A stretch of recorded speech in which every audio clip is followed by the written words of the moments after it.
Dr. Mayberry here. We're going to talk about the femur in our continuing discussion of the lower limb. Okay, here's the femur. So remember when we talked about the humerus, I told you that people get the femur and the humerus confused.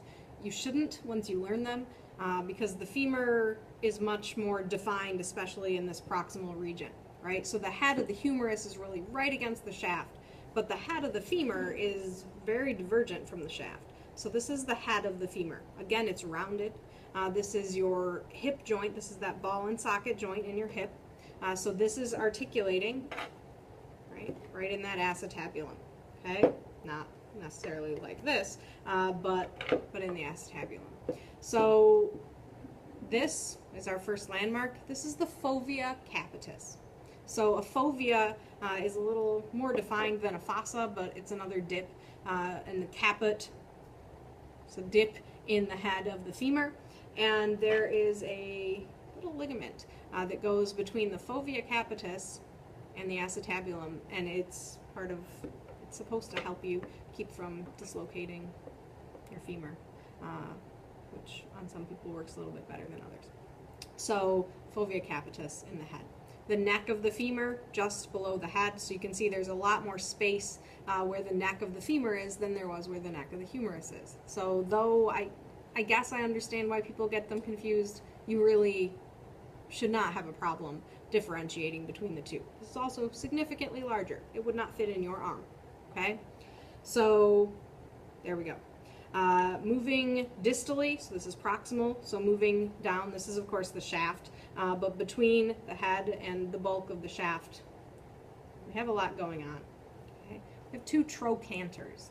So you had tubercles, and you've seen tuberosities. Trochanters are larger than those. This is the greater trochanter. Greater is bigger. This is the bigger of the two. This is the lesser trochanter. It is the smaller of the two. Okay? You can see them from both sides. This is the anterior surface of the femur, so it sort of bows forward just a little, unless you have some sort of vitamin deficiency, and then it may bow forward quite a lot, or sometimes to the side. But this is a good-looking femur other than this tape line here. Okay, so anterior surface, you can see them. Posterior surface, you can really see them.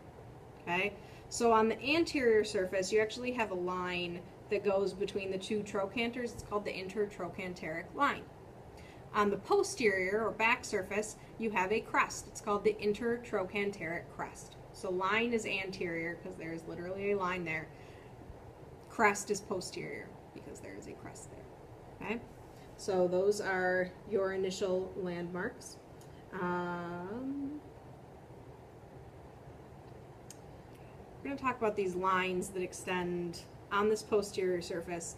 Here's that intertrochanteric crest, greater trochanter, lesser trochanter, but we have a series of lines here, okay?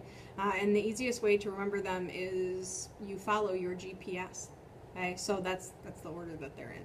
So the gluteal line, or sometimes it's like a big bump, gluteal, and then pectineal comes right off of that lesser trochanter, and then around the edge is the spiral line. So gluteal, pectineal, spiral, GPS. They merge in the linea aspera. So the easiest way, other than the bowing, to know the anterior from the posterior surface of the shaft of the femur is to look for this ridge, this linea aspera there. That's along the posterior surface, and that's where those lines meet. Okay?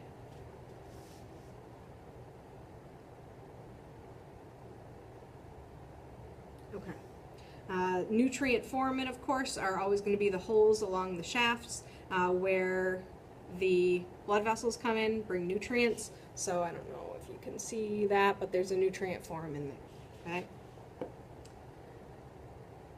The distal end, so moving distally, we have a lot going on down here too. So you have your two condyles that are going to articulate with your tibia. Okay, so the tibia is going to sit here, and again, I don't pay attention to what I grabbed out of the closet left and right wise, but this is basically how it articulates. Okay, so I will not give you fragments of bones in this class on your first lab practical. So the medial condyle is going to be the condyle that's below the head, because hopefully you realize that the head of your femur has to be medial. Okay? Your hip isn't off to the side of you. Okay? It's toward the middle of you. So this is medial, then this condyle is medial, which means that this condyle is lateral. If you sit them down on the table, it actually sort of has an angle. We call this, I call it the carrying angle. It has a couple of different terms, but it has to do with bipedality, right? Your hips are wider than your knees articulate right, or they don't articulate with each other, they line up with each other right below your center of gravity, okay? So that is why we have this angle. It's also called the bicondylar angle. There are other terms for it. So that's how it sits in you, okay? So medial condyle, lateral condyle. Epicondyles are always above the condyles. So medial epicondyle, lateral epicondyle. In that same area as the medial epicondyle, you actually have this tubercle. It's called your adductor tubercle.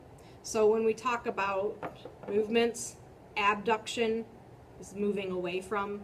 You abduct someone. Hopefully you don't, but you can. Abducting your arms. Adducting is bringing them in. So we're, of course, talking about the leg. So adducting brings the leg in. So an adductor, we have a complex of adductor muscles that are in the inner thigh. That's the adductor tubercle. Okay? So that also helps you identify the medial surface. I teach you these random things that you think they're random, but they're not.